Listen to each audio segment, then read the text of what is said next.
സിപിഎമ്മിലെ കത്ത് വിവാദത്തിൽ മറുപടിയുമായി വ്യവസായി രാജേഷ് കൃഷ്ണ. പ്രതിയുടെ അതിബുദ്ധിയിൽ ഇത്തവണ മാധ്യമ സിൻഡിക്കേറ്റ് വീണു.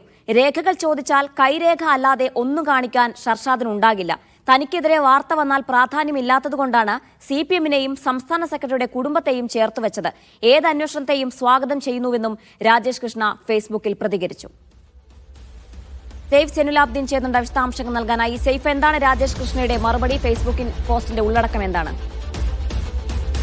ഫേസ്ബുക്ക് പോസ്റ്റിൽ കൃത്യമായി തന്നെ രാജേഷ് കാര്യങ്ങൾ വിശദീകരിക്കുന്നുണ്ട്. അദ്ദേഹവുമായി ബന്ധപ്പെട്ട കാര്യങ്ങൾ, അദ്ദേഹമാണ് ഇതിനകത്ത് ആരോപണ വിധേയനായിട്ടുള്ള ആൾ. ഇക്കാലം അത്രയും ഒരു മഞ്ഞപ്പത്രത്തിന്റെ പേരിൽ അദ്ദേഹം തന്നെ വേട്ടയാടുകയായിരുന്നു എന്ന് പറഞ്ഞുകൊണ്ടാണ് ഫേസ്ബുക്ക് പോസ്റ്റിന്റെ തുടക്കം.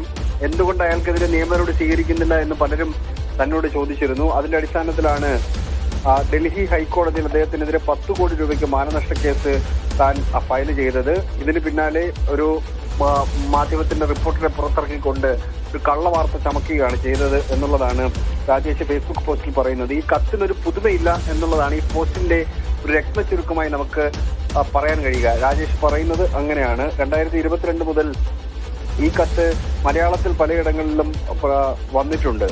അതിനൊപ്പം തന്നെ ഈ പാർട്ടി കോൺഗ്രസുമായി ബന്ധപ്പെട്ട് തന്നെ മാറ്റി നിർത്തിയതുമായി ബന്ധപ്പെട്ട സമയത്ത് അദ്ദേഹം സോഷ്യൽ മീഡിയയിൽ ഇത് തന്റെ കയ്യിൽ പരാതിയുണ്ട്, ആർക്ക് വേണമെങ്കിലും ചോദിച്ചാൽ തരാം എന്ന് അദ്ദേഹം തന്നെ വ്യക്തമാക്കുകയും ചെയ്തിട്ടുണ്ട്. അതുകൊണ്ട് അതിനകത്തൊരു പുതുമയില്ല എന്നാണ് അദ്ദേഹം പറയുന്ന മറ്റൊരു പ്രധാനപ്പെട്ട കാര്യം. എനിക്കെതിരെ വാർത്ത വന്നു കഴിഞ്ഞാൽ അതിലൊരു ഗുമ്മില്ലാത്തതുകൊണ്ടാണ് സിപിഎമ്മിന്റെ സംസ്ഥാന സെക്രട്ടറിയെയും കുടുംബത്തെയും ചേർത്ത് കിട്ടാൻ വേണ്ടിയുള്ള ശ്രമങ്ങൾ നടത്തുന്നത്. അതൊരു അതിബുദ്ധിയിൽ ഉണ്ടായതാണ്. ആ അതിബുദ്ധിയിൽ മാധ്യമ സിൻഡിക്കേറ്റ് വീണുപോയി എന്ന വിമർശനം മാധ്യമങ്ങൾക്കെതിരെ കൂടി അദ്ദേഹം ഉന്നയിക്കുന്നുണ്ട്.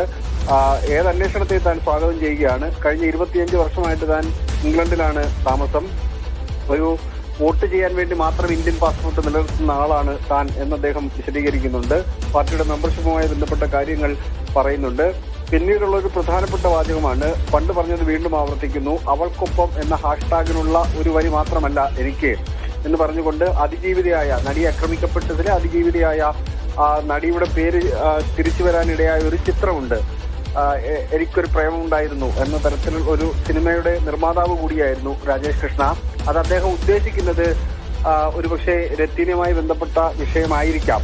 അത് രണ്ടും കൂടെ കണക്ട് ചെയ്തിട്ടാണ് അങ്ങനെ ഒരു കാര്യം എഴുതിയിരിക്കുന്നത്. ഇനിയും ആ നിലപാട് തന്നെ തുടരും. താൻ പോരാട്ടത്തിൽ ഒരു തരത്തിലുള്ള വിട്ടുവീഴ്ചയും വരുത്തില്ല. അത് മാധ്യമങ്ങളെ അടക്കം ഷർഷാദ് തെറ്റിദ്ധരിപ്പിച്ചതാണ് എന്നുള്ളതാണ് ഫേസ്ബുക്ക് പോസ്റ്റിന്റെ ഒരു ആകെത്തുകയായി നമുക്ക് കാണാൻ കഴിയുന്ന ഒരു കാര്യം കൂടി. ജീന, ശരി. സെയ്ഫ് സെനുലാബ്ദീനാണ് വിവരങ്ങൾ നൽകിയത്.